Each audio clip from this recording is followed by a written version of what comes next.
بسم اللہ الرحمن الرحیم۔ السلام علیکم، کیا حال ہے میرے تمام دیکھنے والوں کے؟ امید کرتی ہوں سب خیریت سے ہوں گے۔ ماہنامہ اکبری ستمبر شمارے کے ساتھ نیکسٹ پیجز یعنی کہ 9 پیج کے ساتھ حاضر خدمت ہیں۔ جی پیج نمبر 9 ہے، ستمبر کا شمارہ ہے۔ اگین میں نے کہا میں تھوڑا سا ریوائز کر دوں۔ اب اس کا ٹاپک ہمارا ہے آج کا، بڑی بوڑھیاں زبردستی آنکھ میں سرما کیوں ٹھوستی تھی، آج جان لیجیے۔ نبی پاک صلی اللہ علیہ وسلم نے آج سے صدیوں پہلے ہی اپنے ارشاد پاک میں فرمایا کہ سرما لگایا کرو۔ طبی نبی صلی اللہ علیہ وسلم میں آپ کو بہت سی احادیث مبارکہ ملیں گی جن سے آپ کو سرمے کی افادیت کا پتہ چلے گا۔ آپ صلی اللہ علیہ وآلہ وسلم کے تمام اعمال اور فرامین ایسے ہیں جن پر عمل کرنے میں امت کی فلاح و بہبود ہے۔ احادیث کے مطالعے سے ثابت ہوتا ہے کہ محبوب خدا حضور صلی اللہ علیہ وآلہ وسلم رات کو 2 سلائی سرما کے پہلے دائیں آنکھ میں، پھر 2 سلائی بائیں آنکھ میں، پھر ایک ایک سلائی دونوں آنکھوں میں ڈالتے تھے۔ زمانہ قدیم سے سرمے کو آنکھوں کی خوبصورتی کے لیے استعمال کیا جاتا تھا۔ مصری عورتیں اپنی آنکھوں کو خوبصورت بنانے کے لیے سرما لگایا کرتی تھی۔ سرمے کے بے شمار طبی فوائد ہیں، لیکن اس پر بات کرنے سے پہلے بہتر ہے کہ آپ کو سرمے کے بارے میں بتایا جائے۔ دراصل یہ کیسا جزو ہے اور کہاں سے آیا ہے، اس کی دیگر تفصیلات کیا ہیں۔ جی چلتے ہیں آگے۔ سرما ایک سیاہ رنگ کا نہایت چمکدار پتھر ہے۔ یہ قدرتی کانوں میں پایا جاتا ہے۔ کانوں مطلب یہ کہ جیسے نمک کی کان ہوتی، کوئلے کی کان ہوتی، اسی طرح اس کی بھی کان ہوتی ہے۔ تحقیقات کے مطابق سرمے میں معمولی سی گندھک بھی شامل ہے۔ پاکستان میں سرمے کا پتھر چترال، کوہستان اور باجوڑ کے علاقے میں پایا جاتا ہے۔ ماہرین کا خیال ہے کہ دنیا کے بہترین سرما چترال اور اصفہان میں ملتا ہے۔ سرمے کی مفید اقسام اور آپ کے کام آئیں گی۔ نیکسٹ ٹاپک ہے، طبی لحاظ سے سرمے کا مزاج دوسرے درجے میں سرد اور تیسرے درجے میں خشک ہے۔ سرمے کی ایک قسم سرمی کہلاتی ہے جس میں سلفر، گندھک اور زنک جست شامل ہے۔ سرمے کی ایک قسم سرما سفید ہے۔ لوگ غلط فہمی اور معلومات نہ ہونے کی وجہ سے اسے سرما سمجھتے ہیں، حالانکہ یہ سرما ہے ہی نہیں، یہ تو آنکھوں کا دشمن ہے، نہایت نقصان دہ۔ یہ تو سنگ مرمر کی ایک قسم ہے۔ بھلا سنگ مرمر کو آنکھوں جیسی نازک عضو کے لیے کیسے لگایا جا سکتا ہے؟ لیکن بہت سے لوگ معلومات لیے بغیر اسے استعمال کر کے ناقابل تلافی نقصان اٹھاتے ہیں۔ سرمے کو بناتے وقت اتنا زیادہ کھرل یعنی پیسا جاتا ہے کہ اس کی چمک ختم ہو جاتی ہے۔ اس کے نقصان دہ اجزاء بار بار کے رگڑ سے ضائع ہو جاتے ہیں۔ ان میں ایسی صلاحیت پیدا ہو جاتی ہے، یہ ہمارے آنکھوں کے لیے یوں سمجھیں کہ بہت سے مسائل اور بیماریوں میں شفائی اثرات کا حامل ہو جاتا ہے۔ سرما آنکھوں کی جھلیوں اور پردوں پر اپنے شفائی اثرات ڈال کر مختلف امراض سے نجات کا باعث بنتا ہے، لیکن یہ سب فوائد اصل سرمے سے ہی ممکن ہے۔ سرمے کے پتھر کو عرق گلاب میں ڈبوئیے۔ ماہرین کا خیال ہے کہ سادہ سرمے سے صحت خراب ہوتی ہے، کیونکہ اس میں لیڈ یعنی سیسا اور آکسائڈ موجود ہوتا ہے جو آنکھوں کے لیے مضر ہے۔ 1971 میں حکومت نے یہ حکم بھی دیا کہ سرمے میں لیڈ کا تناسب کم ہونا چاہیے۔ اس بنا پر سرمے کے لائسنس جاری کیے گئے۔ اب لیڈ کی مقدار کو کم کرنے کے لیے پتھر کو عرق گلاب میں ڈبویا جاتا ہے اور اس عمل میں سے لیڈ الگ ہو جاتا ہے۔ اس عمل کو 7 بار دہرایا جاتا ہے۔ اس کے بعد پتھر کو خشک کر کے پیس لیا جاتا ہے۔ جی یہ ایک ٹاپک تھا جو مکمل ہو چکا ہے، اور اس میں ایک چھوٹا سا ٹاپک اور سرمے کے بارے میں کہ سرمے کی افادیت پر احادیث مبارکہ اور طبی فوائد۔ حضرت عبداللہ بن عباس رضی اللہ تعالیٰ عنہ سے روایت ہے، فرماتے ہیں کہ رسول پاک صلی اللہ علیہ وسلم کا ارشاد گرامی ہے، فرماتے ہیں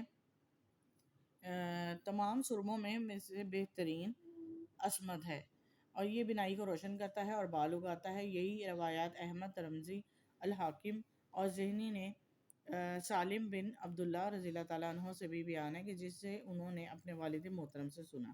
حضرت بریرہ رضی اللہ تعالیٰ عنہ سے روایت ہے کہ نبی پاک صلی اللہ علیہ وسلم نے فرمایا کہ 3 چیزوں میں بینائی اضافہ کرتی ہے: عصمت کا سرما، سبزے کو دیکھنا اور خوبصورت چہرے کا دیدار۔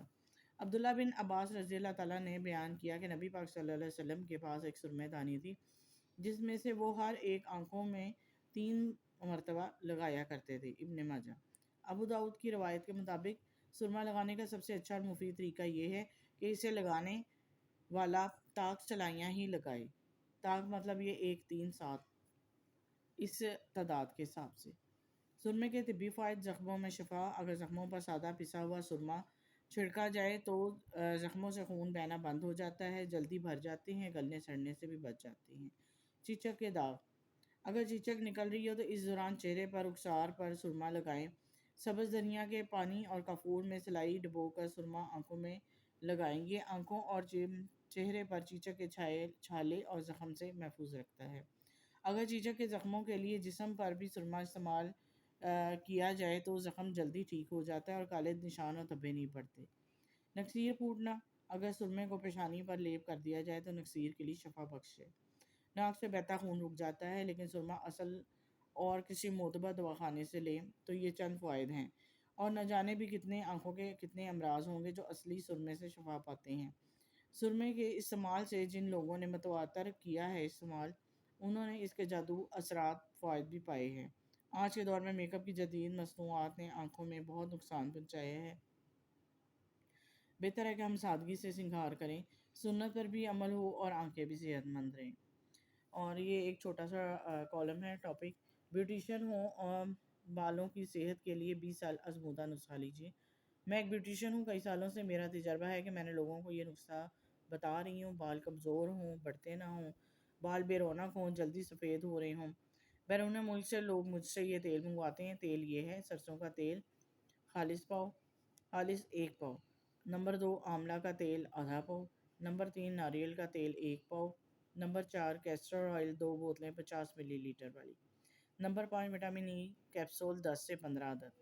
ترکیب: سب کو مکس کر کے رکھ لیں اور بال دھونے سے 2 گھنٹہ پہلے سر کا مساج کریں، پھر سر کو کسی اچھے شیمپو سے دھو لیں، اور 3 ہفتوں کے عمل سے بال بہت زیادہ گھنے، لمبے، چمکدار اور نرم و ملائم ہو جائیں۔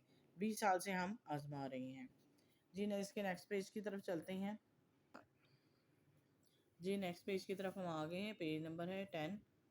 تو اس کے ٹاپک ہے: جان و مال کی حفاظت کے لیے یہ دم شدہ پانی پئیں۔ مندرجہ ذیل اعمال بزرگان دین اور صالحین کے آزمودہ اور منقول شدہ ہیں، جن کے شائع کرنے کا مقصد مخلوق خدا کو تسبیح اور مصلی کے ساتھ غیر شرعی اعمال کے بجائے نوافل اور تسبیحات کے ذریعے جوڑنا ہے۔ جب سفر کا چاند نظر دیکھیں تو نماز مغرب کی ادائیگی کے بعد 4 رکعت نفل نماز 2 رکعت کر کے اس طرح پڑھے کہ ہر رکعت میں سورۃ فاتحہ کے بعد 11 مرتبہ سورۃ اخلاص پڑھے، اور سلام پھیرنے کے بعد 1000 مرتبہ نہایت توجہ اور یکسوئی سے یہ درود پاک پڑھے: اللہم صلی علی وسلم علی النبی الامی۔ بفضل باری تعالیٰ اس عمل کے کرنے سے گناہوں کی معافی عطا ہوگی، اللہ تعالیٰ اس کو اپنے حفظ و امان میں رکھے گا۔ ماہ سفر کی پہلی شب کتاب راحت القلوب میں ہے کہ جو کوئی نماز عشاء کے وتر اور نفل کی نماز سے پہلے 4 رکعت نفل نماز اس طرح پڑھے کہ پہلی رکعت میں سورہ فاتحہ کے بعد 15 مرتبہ سورہ کافرون پڑھے، دوسری رکعت میں سورہ فاتحہ کے بعد 15 مرتبہ سورۃ اخلاص پڑھے، تیسری رکعت میں سورہ فاتحہ کے بعد 15 مرتبہ سورۃ فلق پڑھے، اور چوتھی رکعت میں سورۃ فاتحہ کے بعد 15 مرتبہ سورۃ ناس پڑھے۔ نماز ادا کرنے کے بعد 100 مرتبہ ایاک نعبد و ایاک نستعین پڑھے، پھر 70 مرتبہ درود پاک پڑھے تو انشاءاللہ ہر بلا و مصیبت سے محفوظ رہے گا۔ آخری عشرہ: ماہ سفر کے آخری عشرے میں نفل نمازیں پڑھنے سے اللہ تعالیٰ بندے پر خصوصی فضل و کرم فرماتے ہیں۔ ایک بزرگ فرماتے ہیں کہ آخری عشرے کے شروع میں دن کی نماز اشراق کے بعد غسل کر کے پاکیزہ لباس پہنے اور بغیر کسی سے اور کلام کیے 4 رکعت نفل نماز اس طرح سے ادا کرے کہ ہر رکعت میں سورہ فاتحہ کے بعد 70 مرتبہ سورۃ کوثر، 5 مرتبہ سورۃ اخلاص، 1 مرتبہ معوذ پڑھے، معوذ 3 بار پڑھے، یعنی کہ تینوں جو قل اعوذ برب الناس ہے، قل اعوذ برب الفلق ہے اور قل اللہ احد ہیں، یہ جو ہے معوذ 3 پڑھنے ہیں۔ پھر سلام پھیرنے کے بعد اپنا سر سجدے میں رکھے اور 100 مرتبہ یا وہابو الحیو الحقو کہے، اس کے بعد اٹھ کر بیٹھ جائے اور 61 مرتبہ سورۃ علم نشرہ، 61 مرتبہ سورۃ والتین، 61 مرتبہ سورۃ نصر، 61 مرتبہ مطلب 61 بار یہ بتا رہی ہیں سورت اخلاص پڑھے، پھر 1014 مرتبہ یا وہابو کا ورد کرے، اس کے بعد 100 مرتبہ الحیو الحقو پڑھے اور 3 مرتبہ درود پاک پڑھے۔ یہ درود پاک انہوں نے لکھا ہوا ہے۔ دوبارہ جان و مال کی حفاظت کے لیے جو کوئی اس ماہ مبارک میں کسی بھی دن 5 نمازوں فرض کے بعد نہایت توجہ و یکسوئی کے ساتھ قبلہ رخ بیٹھ کر ایک ایک مرتبہ ذیل میں دی گئی ہوئی آیت مبارکہ پڑھ کر پانی میں دم کرے اور یہ پانی خود بھی پئیں اور اپنے گھر والوں کو بھی پلائے، تو بفضل باری تعالیٰ وہ ہر طرح کی مصیبت اور پریشانی سے محفوظ رہے گا۔ اللہ تعالیٰ یہ دم کیا ہوا پانی پینے والوں کی جان و مال کی حفاظت فرمائے گا، اس کی عمر میں برکت فرمائے گا۔ آیت مبارکہ یہ نیچے لکھی ہوئی ہیں، سلام ہے، سلام قولن من رب رحیم، سلام علی نوح فی العالمین، سلام علی ابراہیم، سلام علی موسیٰ و ہارون، سلام علی یاسین، سلام علیکم طبتم فادخلوہا خالدین، سلام ہی حتی مطلع الفجر۔ ثواب حاصل کرنا ہے، جو کوئی یہ چاہے کہ اس سے بہت زیادہ ثواب حاصل ہو تو اللہ تعالیٰ اس کے گناہ معاف فرمائے کرے، اس سے نیکی کرنے کی توفیق مرحمت فرمائے، تو وہ اس ماہ کے 27 تاریخ کو چاش کی نماز کے بعد 4 رکعت نفل نماز اس طرح پڑھے گا کہ ہر رکعت میں سورۃ الم نشرح پڑھ کر 70 مرتبہ سورۃ والتین پڑھے اور 70 مرتبہ سورۃ نصر پڑھے اور 70 مرتبہ سورۃ اخلاص پڑھے۔ جی ایک ہمارا ٹاپک اس پیج کا ختم ہو گیا ہے۔ نیکسٹ ٹاپک کی طرف آتے ہیں۔ کوئی بستر مرگ پر ہے یا بات طلاق تک پہنچ چکی ہے، آپ پریشان ہیں، سالہ سال سے بیمار ہیں، یا آپ کا کوئی عزیز زندگی سے عاجز اور خودکشی کرنے پر مجبور ہے، یا کاروبار کی بندش ہے، یا گھریلو الجھنیں جھگڑے بات طلاق تک پہنچ چکی ہے، گھبرائیے مت۔ اس ماہ کی یہ مقبول گھڑیاں آپ کے لیے خوشیوں، خوشحالیوں، برکتوں کا پیغام لائی ہے۔ یہ اس ماہ کی روحانی محفل کا سارا ترتیب بتائی گئی ہے کہ 10 ستمبر بروز جمعہ عصر تا مغرب، 20 ستمبر بروز پیر رات 9:17 سے لے کر 10:13 تک، 29 ستمبر بروز بدھ صبح 9:11 سے لے کر 10:21 تک، یا حلیمو یا علیمو یا علیو یا عظیمو پڑھیں۔ یہ ذکر بھکاری بن کر خلوص دل اور درد دل توجہ اور اس یقین کے ساتھ کہ میرا رب میری فریاد سن رہا ہے اور 100% قبول کر رہا ہے، پانی کا گلاس سامنے رکھیں، اس تصور کے ساتھ پڑھیں کہ آسمان سے ہلکی پیلی روشنی آپ کے دل پر ہلکی بارش کی طرح برس رہی ہے اور دل کا سکون چین نصیب ہو رہا ہے اور مشکلات فوری حل ہو رہی ہیں۔ وقت پورا ہونے کے بعد دل و جان سے پوری امت عالم اسلام اور غیر مسلموں کے ایمان کے لیے پوری دنیا میں امن کی دعا، اپنے لیے، اپنے عزیز و اقارب کے لیے دعا کریں، پورے یقین کے ساتھ دعا کریں۔ ہر جائز دعا قبول کرنا اللہ تعالیٰ کے ذمہ ہے۔ دعا کے بعد پانی پر 3 بار دم کر کے خود پانی پئیں اور گھر والوں کو بھی پلا سکتے ہیں، انشاءاللہ آپ کی تمام جائز مرادیں ضرور پوری ہوں گی۔ اور ہر محفل کا یہ کالم میں انہوں نے لکھا ہوا ہے کہ ہر محفل کے بعد 11 روپے صدقہ ضرور کریں۔ نوٹ ہے وہ کچھ اس طرح ہے۔ نمبر 1، روحانی محفل کے درمیان اگر نماز کا وقت آ جائے تو پہلے نماز ادا کی جائے، بقیہ وقت نماز کے بعد پورا کیا جائے۔ اگر اسی وقت یہ وظیفہ روزانہ کر لیں تو اجازت ہے، مستقل بھی کرنا چاہیں تو معمول بنا سکتے ہیں۔ ہر مہینے کا ورد مختلف ہوتا ہے، خاص وقت کے تعین کے ساتھ ہوتا ہے۔ بے شمار لوگوں کی مرادیں پوری ہوئی ہیں، ناممکن ممکن ہوئے ہیں، پھر لوگوں نے اپنی مرادیں پوری ہونے کے بعد خطوط لکھے، آپ بھی مراد پوری ہونے کے بعد خط ضرور لکھیں۔ ایڈیٹر۔ اور یہ روحانی محفل مرکز روحانیت و عمل میں اجتماعی نہیں ہوتی، ہر فرد اپنے مقام پر رہتے ہوئے کرے، یعنی کہ گھر میں آپ رہتے ہوئے آسانی سے کر سکتے ہیں۔ آگے ہم نیکسٹ پیج کی طرف چلتے ہیں، 11 پیج کی طرف۔ جی یہ ہمارا نیکسٹ پیج آ گیا ہے اور 11 پیج ہے 11۔ حضرت عبداللہ نازل رحمۃ اللہ علیہ کے مستند اور روحانی وظائف۔ پہلا ٹاپک ہے ظالموں کے ظلم سے حفاظت کے لیے۔ یہ عمل بہت مفید ہے، اس عمل کی برکت سے ظالموں کے ظلم سے بھی حفاظت رہتی ہے۔ باوضو بعد نماز عشاء و اول 3 بار درود شریف پڑھے، اس کے بعد 300 مرتبہ یہ پڑھے یا عزیزو پڑھے، آخر میں 3 مرتبہ درود شریف پڑھ کر دعا کرے۔ نیکسٹ ہمارا ٹاپک ہے احتلام سے حفاظت۔ احتلام کی کثرت آدمی کو کمزور کر دیتی ہے، اس کے لیے رات کو سوتے وقت باوضو سورہ نور پارہ 29 کی تلاوت کرنے سے پڑھنے والا احتلام سے محفوظ رہتا ہے۔ احتلام سے بچنے کے لیے دوسرا عمل، اگر کوئی شخص یہ چاہتا ہے کہ احتلام سے محفوظ رہے تو اس کے لیے سورۃ ناس مکمل باوضو 3 بار پڑھے اور اس کے بعد کسی سے بات نہ کرے اور سو جائے تو انشاءاللہ تعالیٰ احکام سے محفوظ رہے گا. اگر پڑھنے کے بعد بات کر لی تو دوبارہ پڑھ لے. نیکسٹ ٹاپک ہے،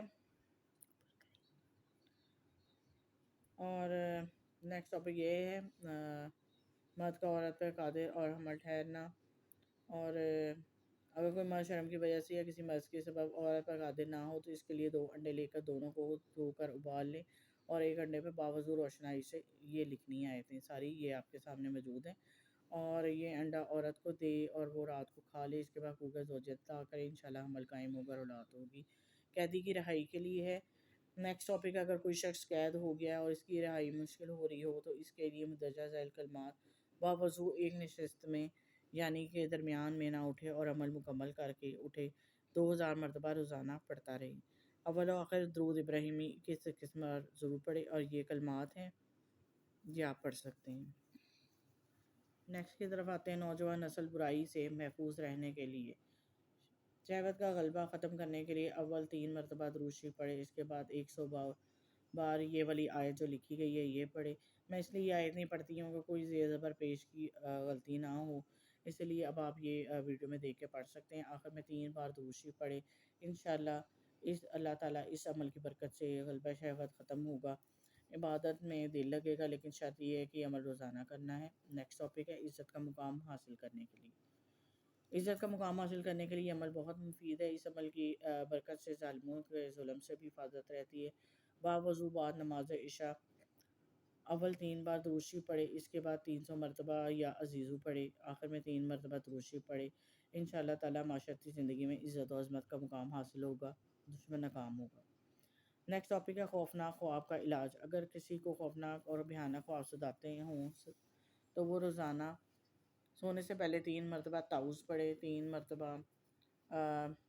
ہی مرتبہ آیت الکرسی پڑھے اور اس میں کلمہ یہ جو لکھا ہوا ہے اس کو 3 دفعہ دہرائے اور پھر سو جائے. انشاءاللہ امن و راحت میں سوتا رہے گا. اللہ تعالیٰ سے محبت کے لیے جو شخص صبح کی نماز کے بعد یا رحمان یا رحیم اس اسم کو 100 مرتبہ پڑھے گا تو اللہ تعالیٰ کی محبت اس کو ملے گی، کاروبار میں ترقی ہوگی، اس پر کوئی مشکل نہ پڑے گی. سرمے کی سلائی پر دم کر کے آنکھوں میں لگائیں، انشاءاللہ نظر میں تیزی پیدا ہوگی. نیکسٹ ٹاپک ہے، مرادیں پوری ہوں گی. نماز فجر کی سنتوں کے بعد اور فرضوں سے پہلے 41 مرتبہ سورہ فاتحہ ہر بار بسم اللہ الرحمن الرحیم کے ساتھ پڑھی جائے. اول و آخر 11 مرتبہ درود شریف. اس کے بعد جو بھی دعا مانگی جائے اگر 40 دن تک اس کی جائے تو الجھی ہوئی حاجتیں سلجھ جاتی ہیں. نیکسٹ ٹاپک ہے، اولاد نرینہ کے لیے. جو والدین اولاد نرینہ کی نعمت سے محروم ہے وہ روزانہ 101 مرتبہ سورہ کوثر پڑھیں. انشاءاللہ عنقریب اللہ تعالیٰ اولاد کی نعمت سے نوازیں گے. یہ انتہائی مجرب عمل ہے اور توجہ اور دھیان سے کریں. اب اس کا نیچے تھوڑا سا یہ چھوٹا کالم جو دیا گیا اس کو بھی پڑھ لیتے ہیں. یہ ہے، مجھے اپنے اکابر پر اعتماد ہے، مجھے اپنے بڑوں پر اعتماد ہے. آئیں ہم اعتماد کی سند دیکھتے ہیں اور اعتماد کے حوالے سے تلاش کرتے ہیں. کیا جانور سے بھی برکت مل سکتی ہے؟ عبقری کے برکتی ٹولے کا علمی تعاقب تسبیح خانے کی موضوع ہی برکت کی تلاش ہے. تسبیح خانے لاہور میں انہی چیزوں کو بیان کرتے ہیں جن کی وجہ سے زندگی خوشحال اور موت بے مثال ہو جاتی ہے. زندگی کو خوشحال بنانے کے لیے جہاں دیگر ذرائع و مال ہیں وہاں برکتوں کے فیصلے کرانے میں بکریاں پالنا بھی ہے. لوگوں کے ذہن میں سوال آتا ہوگا کہ عبقری والوں کو برکت کا ہیضہ تو نہیں ہو گیا؟ کیا جانوروں سے بھی برکت مل سکتی ہے؟ تو اس کا جواب ہم احادیث مبارکہ کی روشنی میں دیتے ہیں کہ برکات کے اس نظام کا فیصلہ عبقری والوں نے نہیں بلکہ 1500 سال قبل بارگاہ نبوت صلی اللہ علیہ وآلہ وسلم کے زبان اطہر سے برکت بیان کی گئی. چند حوالہ جات ملاحظہ ہوں. نمبر 1، جس گھر میں 3 بکریاں ہوں گی اس گھر میں فرشتے صبح تک دعائے رحمت کرتے رہیں گے. ابن سعد. نمبر 2، اللہ پاک نے معیشت بکری اور کھیتی میں رکھی ہے. ابن ابی دنیا. نمبر 2، بکری کی خدمت کرو کیونکہ یہ جانور جنت میں سے ہے. بکری والوں میں سکینہ اور وقار ہے. مجمع. اور نمبر 4 پہ آپ صلی اللہ علیہ وآلہ وسلم نے فرمایا، 1 بکری 1 برکت، 2 بکریاں 2 برکت، 3 بکریاں 3 برکتیں. ادب المفرد. نمبر 5، آپ صلی اللہ علیہ وسلم نے بکریوں کے ساتھ بھلائی کی وصیت فرمائی کیونکہ یہ کمزور جانور ہے. طبرانی. بکریوں میں برکت پر فتویٰ، بکریاں گھر میں برکت. بقیہ صفحہ نمبر 38 پہ چلتے ہیں. جی ہم یہ بقیہ آ گئے ہیں جہاں پہ بقیہ ٹاپک موجود تھا. مجھے اپنے اکابر پہ اعتماد ہے، تو چلتے ہیں. یہ بکری کے بارے میں تھا کہ یہ رحمت کا باعث ہیں. یہ بات تو مختلف روایات میں موجود ہے کہ بکریوں کی بابرکت ہونے کا ذکر مختلف کتابوں میں موجود ہے. البتہ امام طبرانی سے روایت ہے صحیح سند کے ساتھ نقل کی ہے کہ حضرت امام ہانی رضی اللہ تعالیٰ عنہ سے رسول صلی اللہ علیہ وسلم نے فرمایا کہ گھر میں بکریاں پالا کرو، ان میں برکت ہے. وضاحت: نبی اکرم صلی اللہ علیہ وآلہ وسلم نے خود بکریوں میں برکت کا ارشاد فرمایا ہے اور اسی وجہ سے ان کے پالنے کی ترغیب دی ہے. مجلس التحقیق الاسلامی محدث فورم کا فتویٰ. نمبر 1، ام ہانی رضی اللہ تعالیٰ عنہ سے روایت ہے کہ رسول اللہ صلی اللہ علیہ وآلہ وسلم نے ان سے فرمایا، یہ آیت لکھی ہوئی ہے کہ تم بکریاں لو، یعنی بکریاں پالو اور ان کی تجارت کرو. یہ ترجمہ ہے کہ بکریوں میں برکت ہوتی ہے. سنن ابن ماجہ، حدیث ہے 2304، کتاب تجارات اور آخری باب. یہ سارے حوالے نمبر دیے گئے ہیں، یہ حوالے نمبر ہی لکھے ہوئے ہیں. اور نیکسٹ لائن میں ہے مسند احمد میں شکا روات سے موقوفاً مروی ہے. وہب بن کیسان فرماتے ہیں کہ میرے والد سینا ابو ہریرہ رضی اللہ تعالیٰ عنہ کے پاس سے گزرے تو سیدنا ابو ہریرہ نے پوچھا کہ کہاں کا ارادہ ہے، تو میرے والد نے عرض کیا کہ میری کچھ بکریاں ہیں، ان کے پاس جا رہا ہوں. تو سیدنا ابو ہریرہ رضی اللہ تعالیٰ عنہ نے فرمایا، اچھا، آپ ان بکریوں سے مٹی جھاڑا کیجیے اور ان کی رہائش کو صاف ستھرا رکھیں، ان کے بعد نماز بھی پڑھ لیا کیجیے کیونکہ بکریاں جنت کے جانوروں میں سے ہیں. یہاں آگے حوالے نمبر لکھے ہوئے ہیں. نبی مکرم صلی اللہ علیہ وسلم کے چچا زاد سیدنا ام ہانی رضی اللہ تعالیٰ عنہ سے مروی ہے کہ رسول صلی اللہ علیہ وآلہ وسلم نے انہیں فرمایا، اے ام ہانی، بکریاں پالو کیونکہ یہ شام کو خیر کے ساتھ آتی ہیں اور صبح خیر سے جاتی ہیں. آگے پھر حوالہ نمبر لکھا ہوا ہے. حضرت ابو ہریرہ رضی اللہ تعالیٰ عنہ سے روایت ہے کہ انہوں نے بیان کیا کہ نبی صلی اللہ علیہ وآلہ وسلم نے فرمایا، تم لوگ بکری کے ٹھکانے میں نماز پڑھا کرو، اس کی ناک سے بہنے والا پانی صاف کرو یا مٹی صاف کر دو کیونکہ یہ جنت کے حیوانات میں سے ہے. اور یہ بھی اس کا بھی حوالہ نمبر رکھا ہے. یہی تو بکری والوں کی اچھی بات ہے کہ وہ حوالے کے ساتھ اور ثبوت کے ساتھ بات کرتے ہیں، کوئی بھی بات ان کی اپنی نہیں ہے. حکیم صاحب بار بار یہی کہتے ہیں کہ کوئی بھی آیت، وظیفہ یا کوئی بھی چیز اگر آپ ان کا درس لازمی سنا کریں، وہ بتاتے رہتے ہیں کہ خود سے نہیں میں نے بنائی ہیں، یہ سب جو حوالے نمبر ہیں وہ ان کے ساتھ پیش کر کے بات کرتے ہیں. تو امید کرتی ہوں آپ کو اچھے طریقے سے، جہاں تک میں نے آپ کو یہ صفحات پڑھ کے سنائی، آپ کو میری باتیں سمجھ آئی ہوں گی. پھر بھی میں جو ہے اگر کوئی غلطی کوتاہی ہو گئی ہو تو معافی چاہتی ہوں. اب تک کے لیے اجازت دیں. میرا چینل سبسکرائب ضرور کریں، زیادہ سے زیادہ شیئر بھی کیا کریں اپنے جاننے والوں میں، تاکہ یہ کہ ان کی بھی بھلائی ہو سکے، کیونکہ ابکری کا پیغام ہی یہی ہے کہ خیر و برکت پھیلانا. اب تک کے لیے اجازت دیں. اللہ حافظ.